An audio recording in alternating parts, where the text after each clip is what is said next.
Hello students, welcome to आर्य बाल Bharti online classes. आज हम सिविक्स 10th क्लास की सिविक्स का फर्स्ट लेसन करेंगे। लेसन का नाम है पावर शेयरिंग यानी कि सत्ता का बंटवारा। Overview. With this chapter we resume the tour of democracy that we started last year.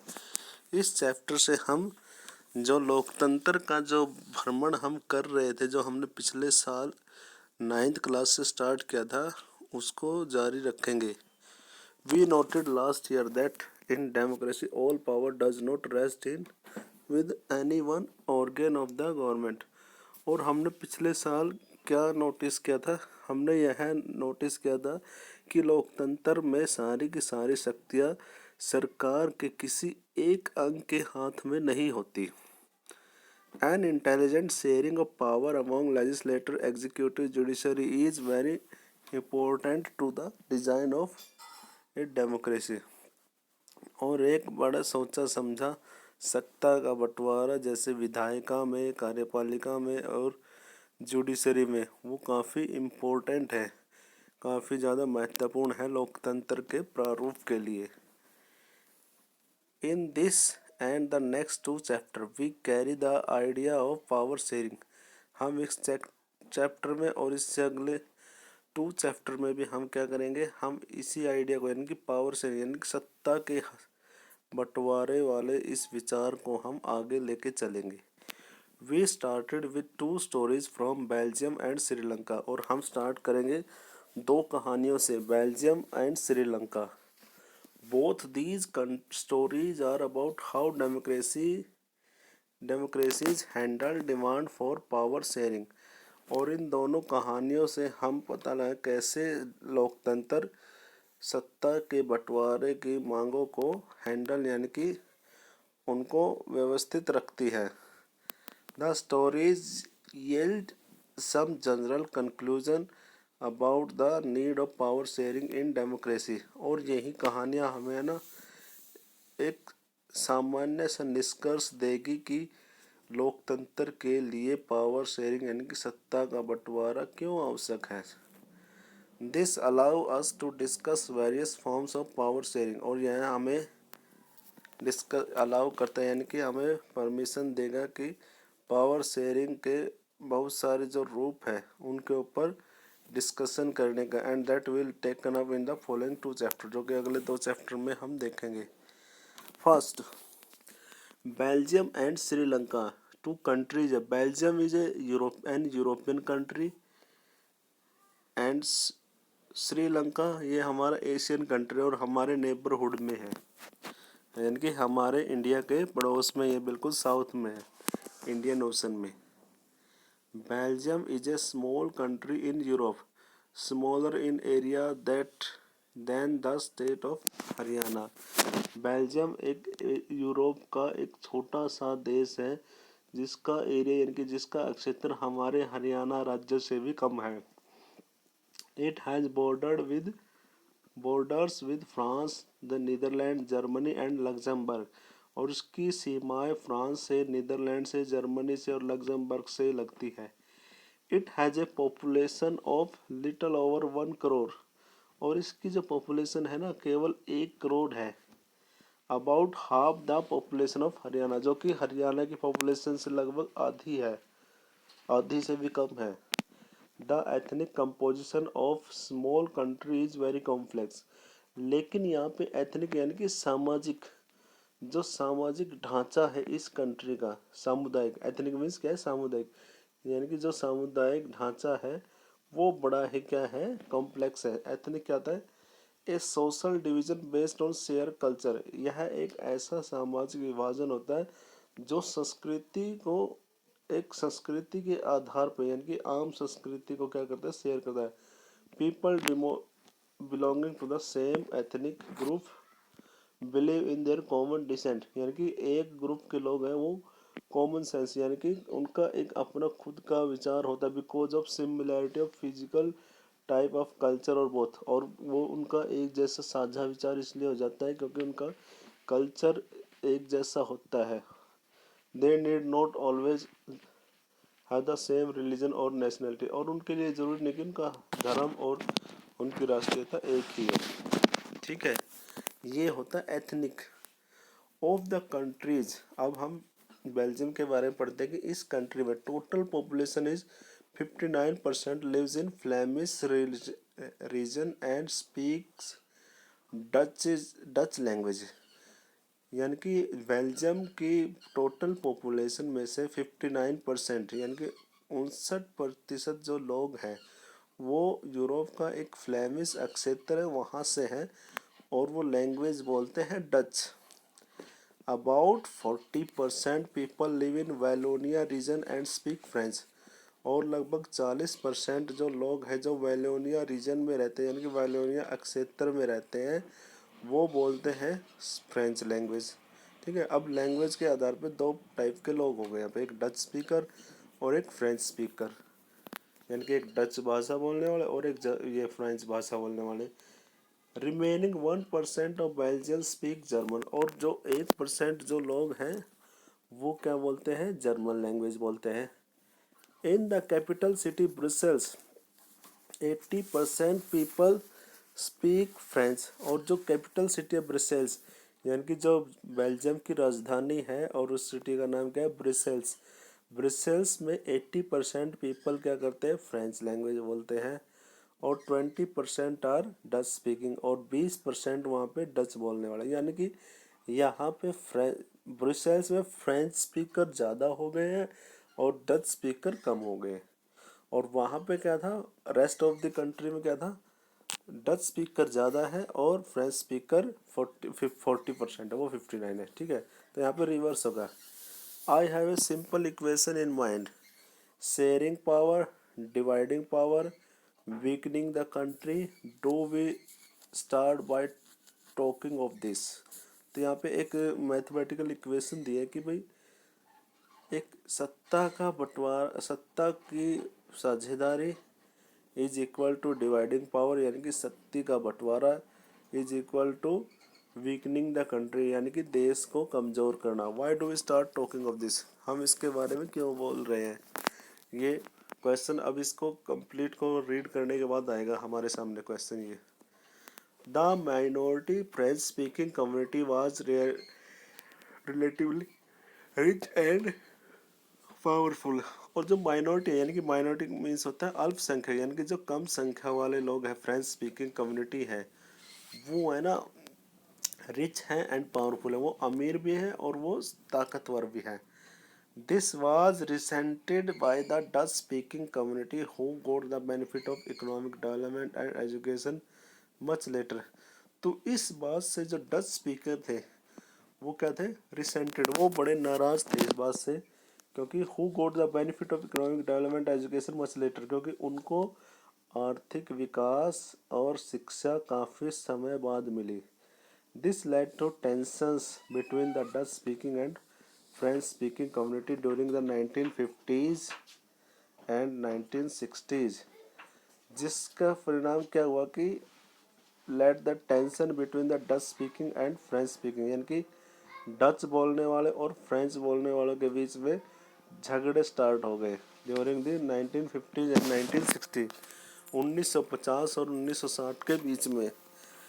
The tension between the to community was more acute in Brussels, और जो यही तनाव था इन दोनों के बीच में वो ब्रसेल्स सिटी में बहुत ज़्यादा था। ब्रसेल्स प्रेजेंटेड ए स्पेशल प्रॉब्लम, ब्रसेल्स सिटी में तो एक अलग ही प्रकार की समस्या थी। The Dutch speaking people constituted A majority in the country but A minority in the capital. जो डच स्पीकर थे वो उनको कंट्री में तो उनको क्या मिला था, बहुमत मिला, यानी कि वो बहुत ज़्यादा संख्या में थे, लेकिन कैपिटल सिटी में वो कम संख्या वाले थे कंपेयर टू फ्रेंच। तो ये मैप है, इसमें ये मैप बेल्जियम का मैप दे रखा है, इस मैप को ध्यान से देखो।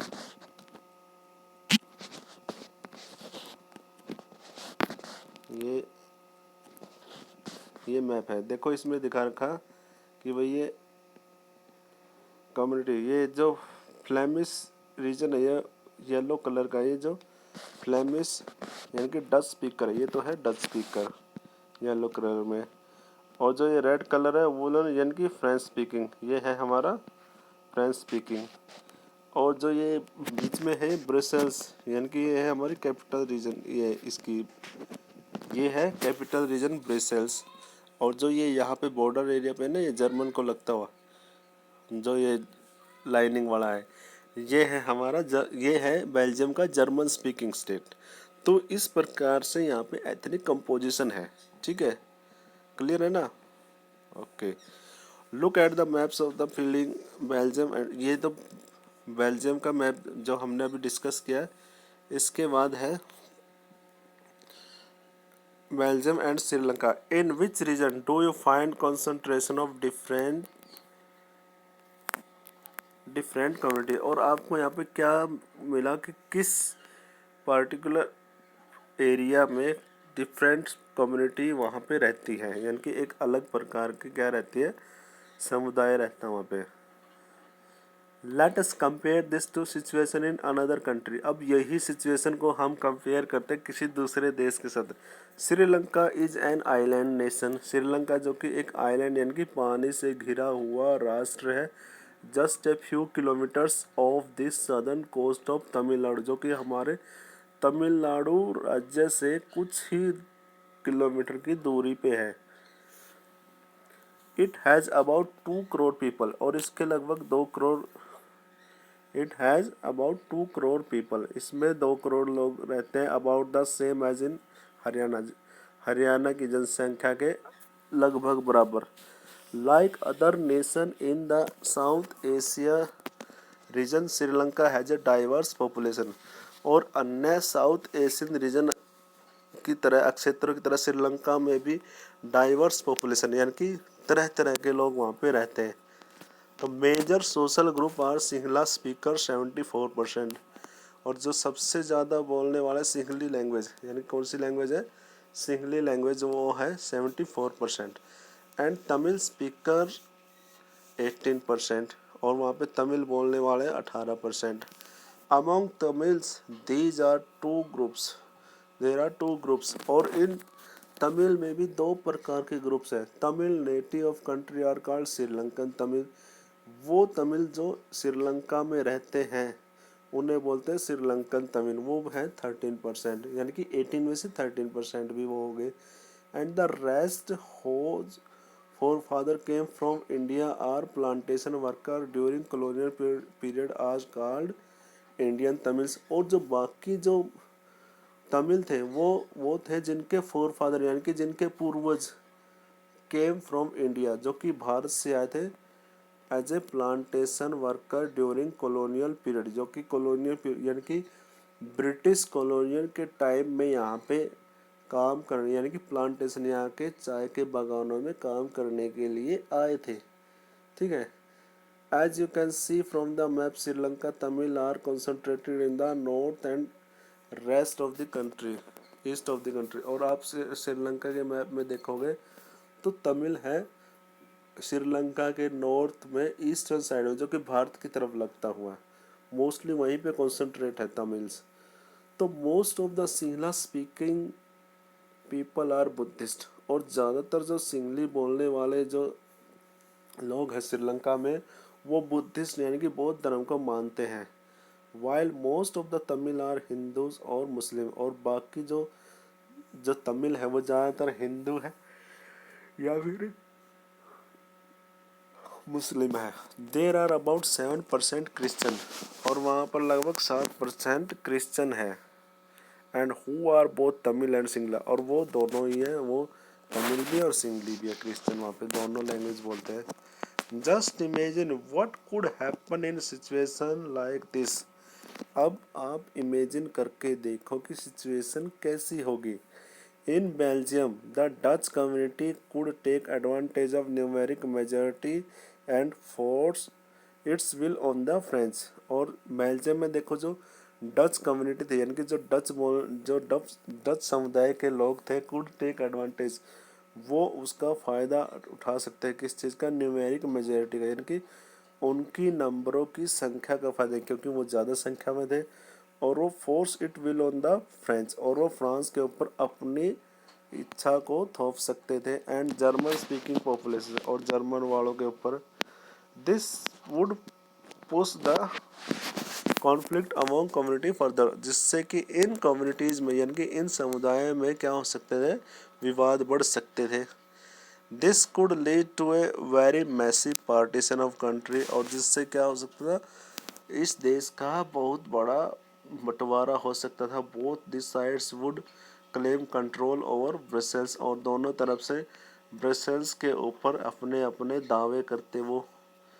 इन Sri Lanka Sinhala community enjoyed an even bigger majority, और श्रीलंका में क्या था, जो सिंहला कम्युनिटी थी वो अपनी मेजोरिटी यानी कि अपनी ज़्यादा संख्या का बहुत ज़्यादा इंजॉय ले रही थी। And could impose it's will on the entire country, और वो अपनी इच्छाओं को पूरे देश के ऊपर थोप सकती थी। इम्पोज मीन्स होता है थोपना। Now let us look at what happened in both this country. अब देखते हैं कि इन दोनों कंट्रीज में क्या हुआ। अब तक हमने देखा दोनों का एथनिक कंपोजिशन, यानी कि श्रीलंका और बेल्जियम के हमने एथनिक कंपोजिशन देखे, यानी कि वहाँ के लोग कैसे रहते थे वो हमने देखा, किस प्रकार के किस किस समुदाय के वहाँ पे लोग रहते थे। मेजोरिटेरियनिज्म इन श्रीलंका, श्रीलंका में बहुसंख्यकवाद। Sri Lanka emerge as an independent country in 1948, Sri Lanka 1948 में एक आज़ाद देश के रूप में उभरा। And the leader of the Sinhala community sought to secure dominance over government by virtue of their majority, और जो सिंहला कम्युनिटी के जो लीडर्स थे वो चाहते थे कि सरकार के ऊपर उनका नियंत्रण हो, किसके द्वारा, by the virtue of their majority, यानी कि वो अपनी बहुसंख्यक यानी कि अपनी संख्या के आधार पर उसके ऊपर वो क्या कर सके, नियंत्रण कर सके। As a result the democratically elected government adopted a series of majoritarian measures to establish Sinhala supremacy, और जिसका परिणाम क्या हुआ कि जो लोकतांत्रिक तरीके से चुनी हुई सरकार ने क्या अपनाया, मेजोरिटेरियन यानी कि बहुसंख्यक जो सुधार थे उनको अपनाया, जिससे कि वो क्या कर सके, अपनी सिंहला सुप्रीमेसी यानी कि अपनी सिंहला की सर्वोच्चता को, यानी कि सिंहलियों की सर्वोच्चता को वो वहाँ पे स्थापित कर सके श्रीलंका में। And in 1956 an act was pass to recognise Sinhala as only official language, और 1956 में एक कानून पास किया गया जिसमें क्या किया गया कि भाई जो सिंहली है उस लैंग्वेज को ही हम क्या बनाएंगे, वो ऑफिशियल लैंग्वेज बनाएंगे यानी कि सरकारी भाषा। एंड दस डिसरिगार्डिंग तमिल, और इस प्रकार उन्होंने तमिल लैंग्वेज की क्या कर दी, अवहेलना यानी कि उनकी नज़रअंदाज कर दिया। डिसरिगार्डिंग यहाँ पे क्या है, नज़रअंदाज करना। The governments followed preferential policies that favored Sinhala applicant for university position and government jobs, और गवर्नमेंट ने क्या किया, एक प्रेफरेंशियल पॉलिसी यानी कि प्राथमिकता देने वाली नीति अपनाई, दैट फेवर्ड सिंहला, जिससे कि सिंहलियों की एप्लीकेशन को क्या दिया गया, ज़्यादा फेवर दिया गया यूनिवर्सिटी में और सरकारी नौकरियों में। A new constitution stipulated that the state shall protect and foster Buddhism, और एक नया संविधान बना जिसमें क्या कर दिया गया कि वो क्या करेगा, वो प्रोटेक्ट एंड फोस्टर बुद्धिज्म, यानी कि वो बुद्धिज्म की ही सुरक्षा करेगा, बुद्धिज्म जो रिलीजन है उसकी सुरक्षा करेगा और उसको ही आगे बढ़ाएगा। फोस्टर का मीन्स क्या है, आगे बढ़ाना, जैसे पैम्परिंग करते हैं ना बेबी की।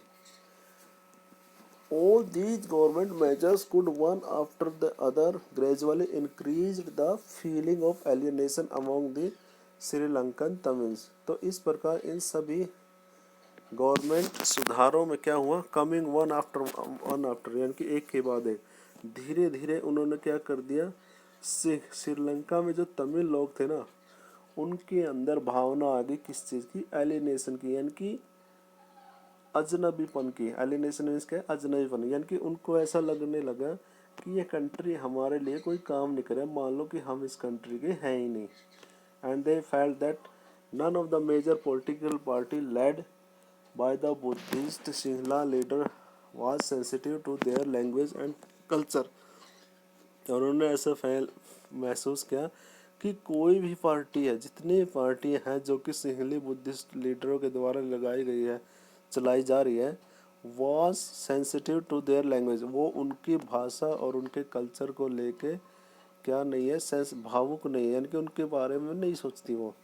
दे felt that the constitution and government policies deny them equal political rights, और उनको ऐसा महसूस हुआ कि जो संविधान है और सरकार की जो नीतियां हैं वो उन्हें समान राजनीतिक अधिकारों और समान राजनीतिक अधिकारों से क्या करें, उनको मना कर, डिनाइड का मतलब क्या है, मना करना, and discriminated against them in getting job, और उन्हें सरकार में नौकरी पाने और अन्य जो अपॉर्चुनिटीज़ हैं उनको लेने, यानी कि अवसरों को लेने में भी क्या कर रहे हैं, उनको इग्नोर कर रही है, उनके हितों को। As a result the relation between Sinhala and Tamil communities strain over time, जिसका परिणाम क्या हुआ कि सिंहलियों और तमिलों के बीच में जो क्या था, क्या होगा, विवाद बढ़ गया, यानी कि दूरियां बढ़ गई इन दोनों के बीच में।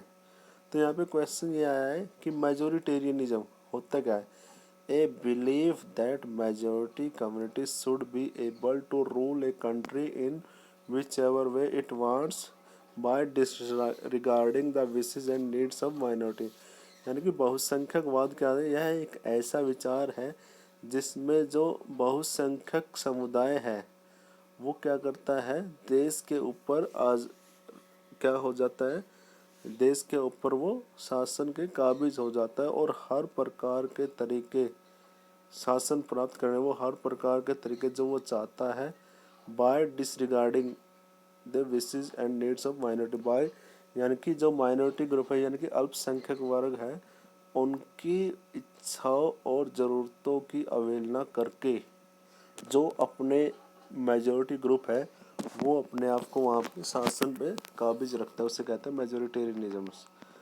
The Sri Lankan Tamils launched parties and struggle for recognition of Tamil, और जो श्रीलंका के तमिल थे उन्होंने पार्टियां बनाई और उन्होंने संघर्ष किया अपनी तमिल पहचान बनाने के लिए, और एज एन ऑफिशियल लैंग्वेज, और तमिल को एक राष्ट्रीय भाषा बनाने के लिए, और फॉर रीजनल ऑटोनमी, यानी कि उनको उनके क्षेत्र में क्या दे दी जाए,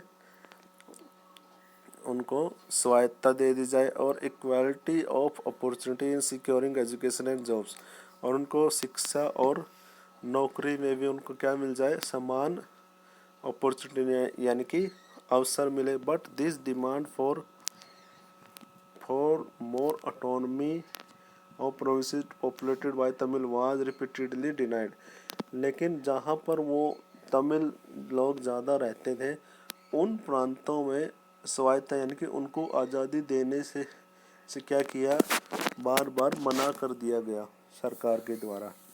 and by 1980s several political organisation were form demanding an independent Tamil Eelam, यानी कि स्टेट, एलम मीन्स होता है state, in northern and eastern part of country.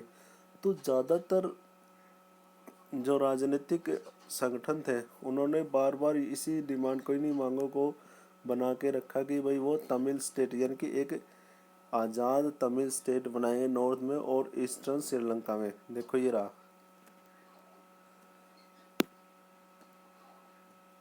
क्योंकि जो ये एरिया है और ये जो हमारा ये रेड कलर का है ना, इसमें श्रीलंका में ये क्या है, ये सभी तमिल रीजन है, ये है तमिल रीजन क्षेत्र। तो इन लोगों ने यहाँ पे मांग की थी क्या, अलग तमिल स्टेट की 1980s में। The distrust between the to community turn into wide spread conflict, और इस प्रकार दोनों समुदाय का एक दूसरे के ऊपर जो विश्वास न होना उसने क्या कर दिया, चारों ओर एक संकट पैदा कर दिया उसकी वजह से। It soon turn into civil war, जिससे क्या हो गया, जो कि एक गृह युद्ध में बदल गया। As a result thousands of people of both community have been killed, जिसका परिणाम यह हुआ कि हजारों लोग दोनों कम्युनिटी से, तमिल से भी और सिंगली से भी, दो हजारों लोगों की वहाँ पे मौत हो गई। Many families were force to leave the country as refugees and many more loss their livelihood, और बहुत सारे लोगों परिवारों को वहाँ पे ज़बरदस्ती बोला गया कि भाई देश को छोड़ो और यहाँ से निकल जाओ, और उन्हें रिफ्यूजी यानी कि शरणार्थियों के तौर पे वहाँ से निकलना पड़ा, और अपनी लिवलीहुड को यानी कि अपनी आजीविका को भी वहाँ पे खो बैठे वो। You have read in chapter 1 economics text about the Sri Lankan excellent record of economic development and education and health. हालांकि आपने इकोनॉमिक्स के फर्स्ट चैप्टर में पढ़ोगे कि वहाँ पे क्या होता है, तब श्रीलंका का क्या है डेवलपमेंट में और एजुकेशन में क्या है, बड़ा ही अच्छा एक्सीलेंट रिकॉर्ड है। But the civil war has cause a terrible setback to the social cultural and economic life of country. लेकिन जो एक गृह युद्ध है उसने क्या कर दिया, बहुत ही भयानक तरीके से उसको क्या कर दिया, सेटबैक हो गया सोशल, यानी कि वो पिछड़ गया सोशली, सामाजिक और सांस्कृतिक और आर्थिक जीवन में देश के। इट एंडेड इन 2019 सॉरी 9, और यह है 2009 में ख़त्म हुआ है सिविल वॉर। तो what wrong if the majority community rules. अब बताइए आप कि आपके सामने क्वेश्चन ये है कि क्या गलत है कि यदि मेजोरिटी कम्युनिटी रूल करे, यानी कि ज़्यादा बहुसंख्यक लोग शासन करें। If Singhla does not rule in Sri Lanka what else will they rule. अगर सिंघली श्रीलंका में रूल नहीं करते तो वो और कौन करता वहाँ पे रूल। ठीक है, अब क्वेश्चन यही सेम हो गया जैसे अपने यहाँ पे अपने कंट्री में कि अपने यहाँ पे मेजोरिटी ग्रुप क्या है, हिंदू है, और माइनॉरिटी में क्या है, मुस्लिम है। ठीक है, तो अब यही सेम सिचुएशन अब यहाँ पे होने लग जाए तो क्या होगा। जस्ट इमेजिन करना है, उसको दिल पे मत लेना अपने, फिर इमेजिन करना है कि क्या वो लोकतंत्र के लिए सही है नहीं, जैसे यहाँ पे होता। ठीक है, तो ये तो हो गया श्रीलंका का संकट। नेक्स्ट है अकोमोडेशन इन बेल्जियम। बेल्जियम में अकोमोडेशन का मतलब क्या होता है कि यानी कि व्यवस्था करना, यानी कि स्थापना करना उसका। तो बेल्जियम में कैसे अकोमोडेशन किया। The Belgian leader took a different path. लेकिन बेल्जियम के लोगों ने था ना एक अलग ही क्या रास्ता अपना, and they recognise the existence of regional differences and agricultural diversity. उन्होंने जो क्षेत्रीय डिफ्रेंसिएशन यानी कि विभेद थे और सांस्कृतिक जो विभिन्नताएं थी उनको उन्होंने पहचान लिया था। Between 1970 and 1993 they amended their constitution. और उन्होंने 1970 और 1973 के बीच में संविधान में अमेंडेड यानी कि संशोधन किया 4 टाइम 4 बार, and so as to work out a arrangement, जिससे कि वो एक ऐसे अरेंजमेंट कर सके that would enable everyone to live together within the same country, जिससे कि वो सभी समुदाय के लोग इस देश में आराम से आसानी से रह सके। And the arrangement they worked out in different from any other country that is very innovative. और जो उन्होंने वहाँ पे व्यवस्था की थी वो बाकी सभी देशों से बिल्कुल अलग थी और बड़ी ही नई थी।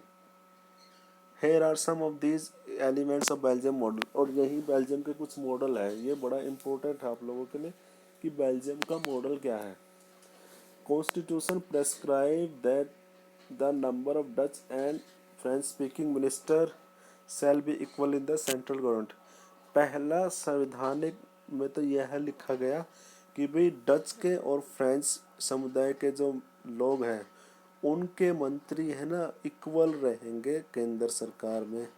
ठीक है, some special law acquire the support of majority of member from each linguistic groups. और कुछ स्पेशल कानून ऐसे बनाए गए जिससे कि मेजोरिटी यानी कि बहुसंख्यक वर्ग के जो मेंबर हैं उनकी जो लैंग्वेज है उसको क्या करेंगे, वो स्पेशल अधिकार देंगे। And there no single community can make decision unilaterally, यानी कि जिससे क्या होगा कि कोई भी एक सिंगल कम्युनिटी एक तरफा यानी कि एकात्मक तरीके से वो क्या नहीं बना सकेगी, कोई भी डिसीजन नहीं ले सकेगी, यानी कि दोनों सभी समुदाय के लोग वहाँ पे होंगे।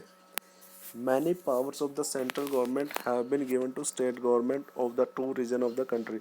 और बहुत सारी जो शक्तियाँ थी केंद्र सरकार की वो उसको दे दिया स्टेट गवर्नमेंट्स को with 2 region of the country, यानी कि देश के 2 क्षेत्रों में दे दिया। And the state government are not subordinate to the central government. और यहाँ पे स्टेट गवर्नमेंट सेंट्रल गवर्नमेंट की सबॉर्डिनेट नहीं है, यानी कि वो अपनी इच्छा से कार्य कर सकते हैं, वो इंडिपेंडेंट है, यानी कि उसके अधीन नहीं है।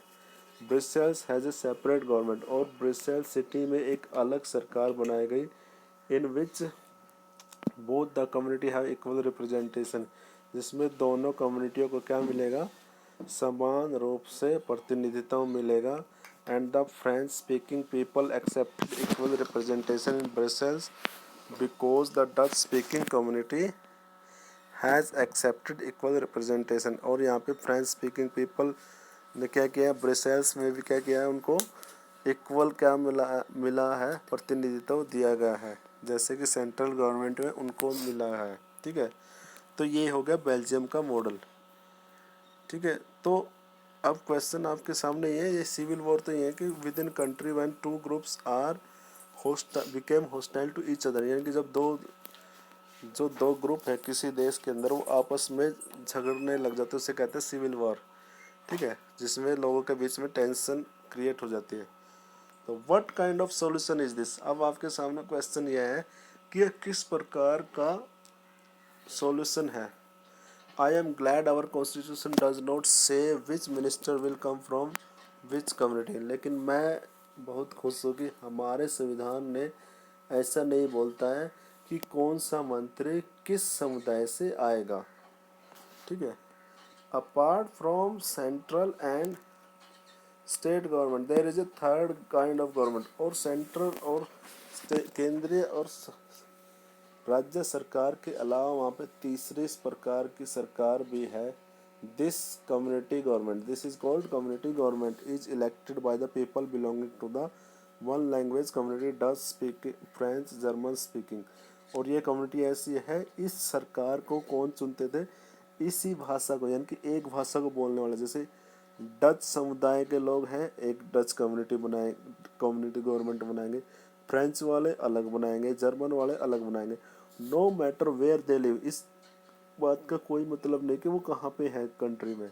This government has the power regarding cultural, educational and language issue, और इस सरकार के पास क्या होते थे, वो शक्तियाँ होती थी शैक्षणिक और सांस्कृतिक और उनके लैंग्वेज से संबंधित जो कुछ भी मुद्दे होते थे उसके ऊपर ये काम करते थे।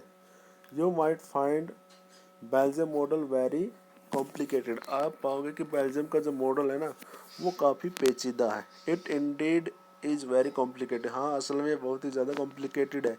Even for people living in Belgium, यानी कि उन लोगों के लिए भी जो बेल्जियम में रहते हैं। But these arrangement have worked well so far, लेकिन यह अरेंजमेंट है ना अभी तक काफ़ी अच्छे से काम करते हैं। And they have to avoid civic strife between the two major community, और जिससे क्या हुआ, इन्होंने क्या कर दिया कि जो मेजर वो वहाँ पे समुदाय है उनके बीच में जो सिविक स्ट्राइव यानी कि नागरिक युद्ध यानी कि गृह युद्ध से उनको बचाया है। A possible division of country on linguistic line, और भाषा के आधार पर सरकार देश का बंटवारे को भी इन्होंने बचाया। When many countries of Europe came together to form the European Union, Brussels was chosen as the headquarter, जब यूरोपियन कंट्रीज ने एक यूरोपियन संगठन बनाया तो उन्होंने क्या किया, वहाँ पे ब्रुसेल्स को ही हेडक्वार्टर्स बनाया था। तो read any newspaper of one week and make the clipping of news related to ongoing conflict of the wars, तो आप एक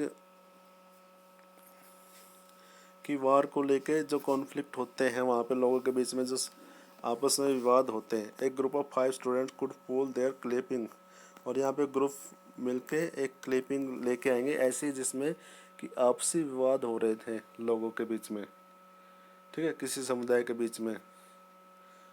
classify these conflict bye there locations, your state, India, outside India, आप उनको classify कर सकते जैसे अपने राज्य में, इंडिया में या इंडिया से बाहर। Find out the cause of each of these conflicts, और आप इन कॉन्फ्लिक्ट्स के क्या है, इन विवाद के कारण ढूंढेंगे। How many of these are related to power sharing dispute, और इनमें से कौन से विवाद है जो पावर शेयरिंग से संबंधित है। Which of these conflict could be resolve by working out power sharing arrangement, और इनमें से कौन से कॉन्फ्लिक्ट को हम पावर शेयरिंग अरेंजमेंट के द्वारा ख़त्म कर सकते हैं। What do we learn from these two stories of Belgium and Sri Lanka? अब इन दो श्रीलंका और बेल्जियम की दो कहानियों से हमें क्या सीखने को मिला? बोथ आर डेमोक्रेसीज, दोनों ही लोकतांत्रिक हैं। Yet they dealt the question of power sharing differently, लेकिन वो पावर से यानी कि सत्ता के बंटवारे के मुद्दे पर अलग अलग प्रकार से उन्होंने डीलिंग किया है। In Belgium the leaders have realise that the unity of the country is possible only by respecting the feeling and interest of different communities and regions। और हमने यहाँ देखा कि बेल्जियम के जो नेता थे उन्होंने महसूस कर लिया था कि वो जो देश की यूनिटी है, देश की यूनिटी ऑफ जो देश की यूनिटी है वो तभी संभव है जब हम अदर कम्युनिटी और अदर क्षेत्र के लोगों की हम क्या करेंगे, उनके हितों की हम सुरक्षा और इज्जत रखेंगे। Such a realisation resulted in mutual acceptable arrangement for power sharing. और यही रियलाइजेशन का परिणाम यह हुआ कि उन दोनों ने परस्पर एक दूसरे इस अरेंजमेंट को क्या कर लिया, पावर शेयरिंग के अरेंजमेंट को उन्होंने स्वीकार कर लिया।